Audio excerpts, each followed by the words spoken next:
man or woman left behind. Welcome back to Al Jazeera America. I'm John Henry Smith.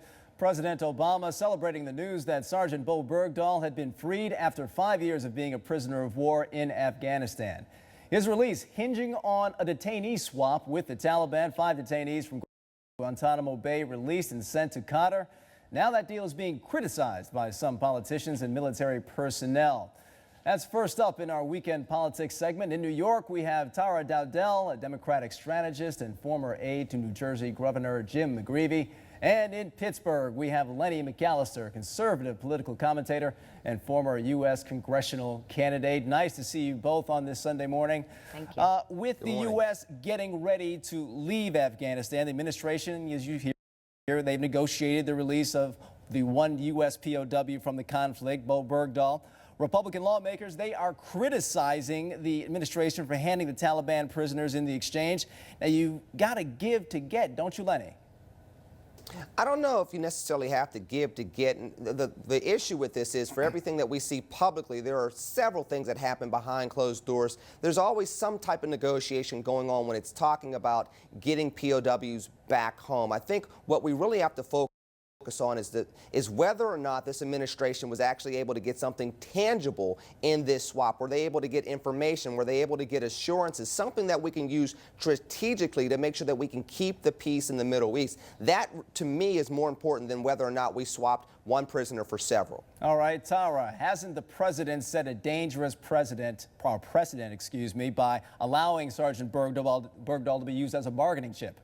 Well, I think we set a dangerous precedent when we allow our men and women to go and fight in these wars, and then we leave them and abandon them. So I think it's important that people know, that this country knows, that if you go and you fight for this country, that this country will fight for you. And I do think that with respect to the criticism that the Republicans are leveling at the president, that's not to be unexpected. The Republicans criticize the president for everything. When he was able to get rid of Osama bin Laden, they found a way to criticize him for that. So I think that's part of just, politics as usual, the politics of distraction. I think the bigger issue is that we're in negotiations with the Taliban beyond just this prisoner exchange, because we also don't want Afghanistan to fall once the United States withdraws. But at the same time, it's time for the United States to withdraw. So I don't think we want to look at these things as either or. This is a balance. This is gray. Okay, staying on the topic of foreign policy, Hillary Clinton has a memoir coming out called Hard Choices. A chapter of the book called Benghazi Under Attack has been leaked. In it, Clinton writes, those who exploit this tragedy over and over as a political tool minimize the sacrifice of those who served our country. Now, with another House investigation into the Benghazi attack on the way, is Clinton trying to get ahead of the story, Tara? Well, yes, I think she definitely is trying to get ahead of the story. Unfortunately, this, again, is what I referenced earlier. It's the politics of destruction. I mean, Benghazi has been investigated over and over and over again. I wish we had this same level of investigation into the Iraq War and some of the other issues where far more American lives were lost. I mean, Benghazi is a tragedy, and obviously investigations were required and necessary, but at this point, this is just about politics, and she's being forced to address something that's politically motivated. Lenny, why keep on going back to Benghazi over and over, as Hillary Clinton says? Because she wants to be the 45th president of the United States. And in 2014, this is her two-step tango around this issue. She's not trying to get ahead of the issue. She's trying to get around the issue. And this really boils down to this. She was Secretary of State at the time. We had just got done hearing the president and vice president say that al-Qaeda was on the run, that GM is alive and Osama bin Laden is dead and al-Qaeda is on the run, and then this happened. So to have that type of rhetoric come from the White House with her being Secretary of State, and then have Benghazi happen pretty much at the same exact time, and then have her want to be the 45th president, it does matter. And every time we think that we've put this to bed, new information comes up that had not been leaked before. Therefore, there needs to be something that is fully satisfying to the American people and to those in power that are going to lead our government moving forward when it comes to foreign affairs, especially whoever sits in that seat in 2017. That person needs to be somebody that we know is forthright and will handle these type of situations appropriately. And unfortunately, there's still questions about this. All right. Tara's shaking her head. She doesn't agree with you. But now I want a true and false answer from both of you. I'm not surprised. Sergeant Bergdahl, this situation with the exchange of prisoners is going to become the next Benghazi. True or false? Tara, start with you. False. Lenny? False. All right. We have agreement between Tara and Lenny. Who'd have thunk it? Keeping with the military theme, on Friday, under pressure mounting, Veterans Affairs Secretary Shinseki stepped down while several in Congress had been calling for Shinseki's ouster. Senate Majority Leader Harry Reid and House Speaker John Boehner tried to remain seemingly neutral on the subject. Do you believe this is an outcome that they both wanted? Lenny, first you, then Tara. I think they wanted Shinseki to go, but what I would like to see is whether or not this president does what they did with AIG, which is try to get back the bonuses that were given after somebody mangled a situation. They tried to do that with the 100% tax after AIG got all the bonuses several years ago. Be very interesting to see what other heads roll. If it's just the man at top, this is not a good situation. We've seen this previously from this administration. You go after the person in charge, but then the folks that actually screw things up still stay in play. There needs to be major changes at several levels of management within the VA administration overall, not just Shinseki leaving out and putting somebody else in place. We need to see overhaul eventually. That's what I think is a bipartisan solution that both sides want to see. Tara, what do you say? Well, I think that first off, I want to clarify not just Shinseki has been let go, other officials at the VA have been let go. I come from a military family, and I will tell you this. My grandfather fought in World War II. My uncle earned 2 Purple Hearts in the Vietnam War. I had another uncle fight in the Korean War, and my father's a Marine. And the VA certainly has problems. I'm not going to argue that it doesn't. These problems are long-standing problems, and what we don't want to do is to politicize this issue. The VA needs a lot of money.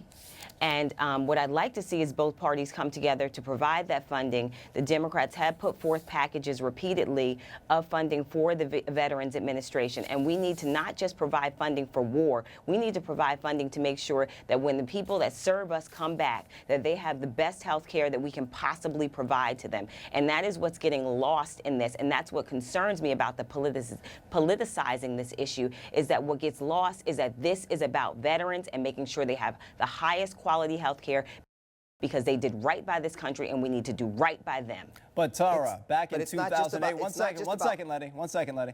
Back in 2008, President Obama said he was going to clean up the mess at the VA. Didn't he fail in that regard? Well, I think that he certainly has, there's issues. There's no way around that. And clearly, if people broke the law, they need to be prosecuted. And we should let these investigations play out, because what I don't want to see is a knee-jerk reaction. We want to make sure that if people specifically acted out of any kind of unethically or illegally, that they are prosecuted or they receive the proper punishment. But we should remember that fixing the VA is going to take a very long time. When my uncle came out of the Vietnam War, he was diagnosed as a schizophrenic. He actually had PTSD, but at that time there was no diagnosis for it. And after years and years and years, the VA came up with that. That's how the system is. So it does need systemic overhaul, but that requires money. And the president has to own it too. And he has owned it, and he needs to step up and try to rectify this, but we can't believe that this is going to be fixed overnight. It's not. Lenny, jump in.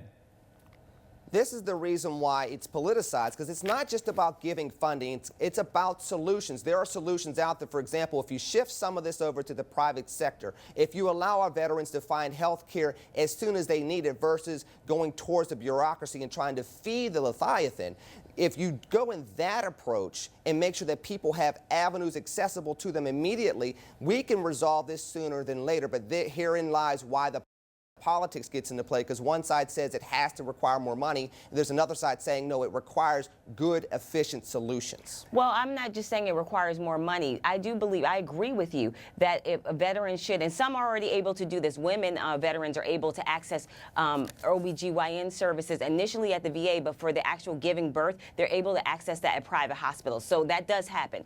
But I'm saying in order to provide the technology and the increase in doctors that are needed, and acute care doctors in particular, I'm very familiar with the VA, that does require money. So I'm not saying it's either or. I'm saying it's both and. Okay, we got to jump in with one more question.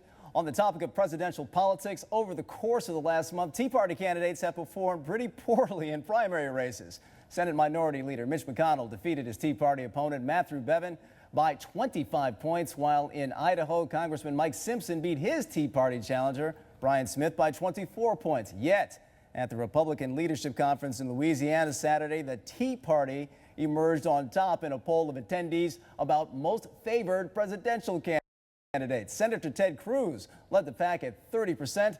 Dr. Ben Carson was next with 29%. Senator Rand Paul checked in with 10%. Lenny, does the GOP have an identity crisis like the main character in that old movie, Sybil? I mean, it's 2 years out. I mean, in 2011, Michelle Bachmann was winning all type of straw polls, and you saw what happened to her. All you need to know about these results from over the weekend is the fact that Ben Carson finished in second place. Somebody that writes a book, that is a medical professional, that hasn't even announced that he's going to run for the presidency. These are popularity contests, and it doesn't mean anything in 2014. And I'm not going to put any type of credo or any type of gravitas to this poll because it's still 2014 and it's silly season when it comes to presidential politics right now. Tara, does the Democratic Party like seeing an extreme right candidate like Ted Cruz make it to the top of such a poll like this? Is water wet? No, yes, obviously we would love to have Ted Cruz nominated. I think that he would be the worst nightmare for the Republican Party. And honestly, I think that the Republican Party, the strategists and the power brokers, they will probably see to it that Ted Cruz does not make it too far in the primaries. But he could play spoiler and he could pull the party further to the right, which I don't think is in line where most of the country is. We got to go. Tara Dowdell, Democratic strategist and former aide to New Jersey Governor Jim McGreevey. Lenny McAllister, he worked Leviathan into the discourse here. I appreciate that. Conservative political commentator and former U.S. congressional candidate, thank you so much for weighing in. Thank you. God bless.